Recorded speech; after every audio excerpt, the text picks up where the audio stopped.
Bonjour à tous, je me présente, je m'appelle Fatima Zahro. Kali ini kita akan membahas materi terkait gramatikal bahasa Prancis, yaitu pronom COD. Apa sih pronom COD itu? Nah, dalam bahasa Indonesia, pronom COD itu bisa disebut sebagai kalimat pengganti sebuah kata objek yang digunakan agar kata objek tidak keluar lebih dari satu kali. Jadi kata itu tidak terulang-ulang untuk kalimat atau mungkin dialog berikutnya. Nah, untuk contohnya, kamu melihat Laras? Ya, aku melihat Laras. Dalam kata ini, Laras merupakan objek pada kalimat itu. Sebenarnya boleh saja kata Laras terulang lagi di kata selanjutnya. Namun akan lebih singkat jika kita mengganti kata Laras menjadi katanya sebagai pengganti objeknya. Jadi, apakah kamu melihat Laras? Ya, aku melihatnya. Dengan begitu kan kalimatnya jadi lebih singkat, jadi nggak terlalu panjang.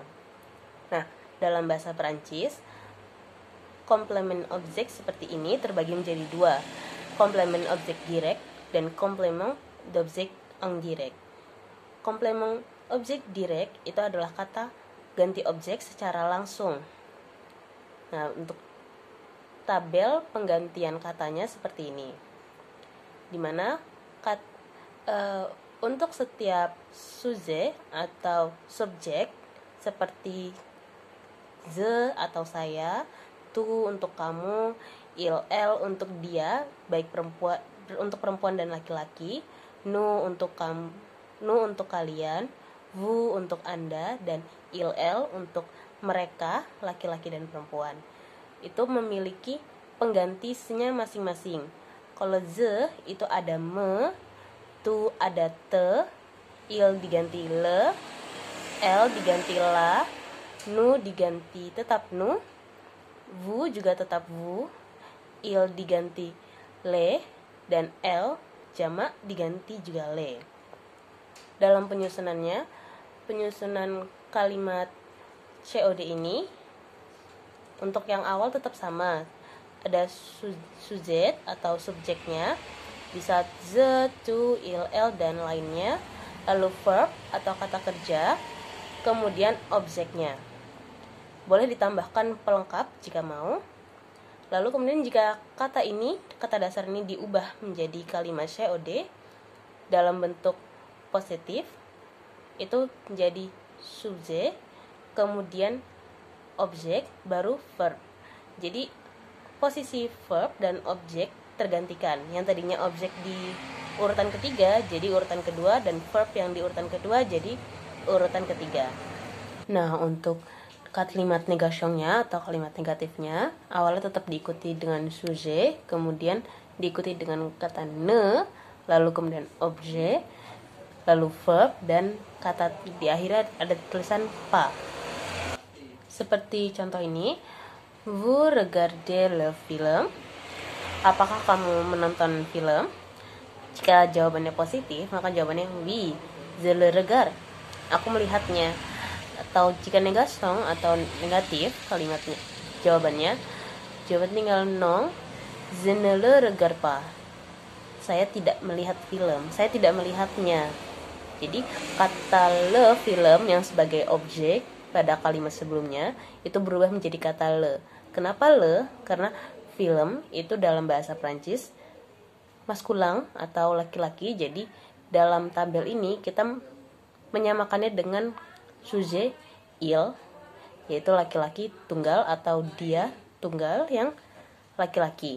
Nah, untuk contoh kedua, to porte la robe rouge, jawabannya oui, je la porte, atau non, je ne la porte pas. Nah, di sini yang menjadi objek itu la robe rouge, itu artinya gaun warna merah. Jadi gaun itu kan dipakainya sama perempuan, jadi gaun ini feminan pastinya.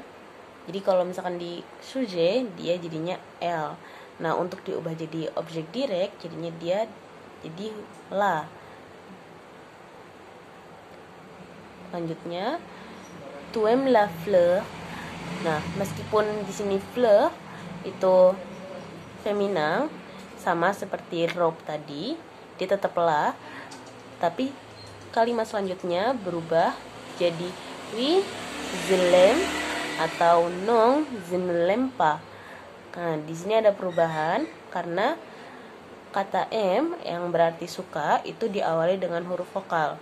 Dimana kalau verb atau kata berikutnya diikuti oleh huruf vokal, kata sebelumnya itu vokalnya hilang dan diganti jadi koma atas atau apostrof. Jadi untuk yang ini COD-nya diganti huruf la diganti kata la diganti L apostrof. Nah, untuk contoh berikutnya ada vous mangez les légumes. Jawabannya oui, je les mange atau non, je ne les mange pas. Di sini legum ini kan sayuran dan dia beragam. Jadi karena dia jamak lebih dari satu, dia jadinya pakainya le. Kalau dalam sujet-nya itu pakainya il atau l yang jamak. Jadi kalau misalkan dia diubah ke objek direct, dia jadinya le. Tetap ya seperti sebelumnya, objek directnya berada di depan sebelum kata verb atau kata kerjanya, baik itu kalimat positif maupun kalimat negatif. Dan kata berikutnya ada vous m'attendez. Jawabannya oui, je vous attends atau non, je ne vous attends pas. Ini artinya apakah Anda mendengar saya?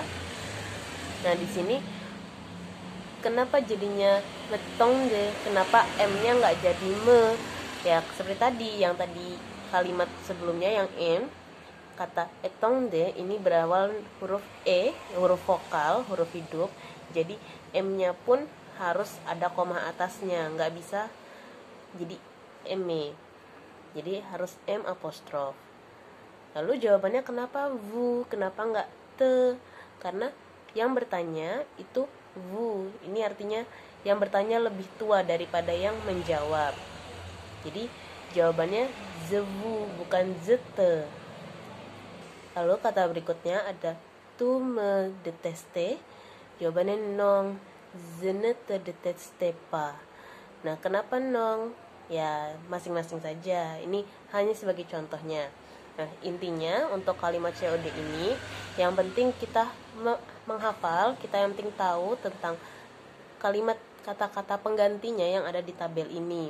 Ze jadi me, tu jadi te, il jadi le, dan seterusnya. Untuk penempatannya, objek direct itu ada di depan verb untuk pengubahannya.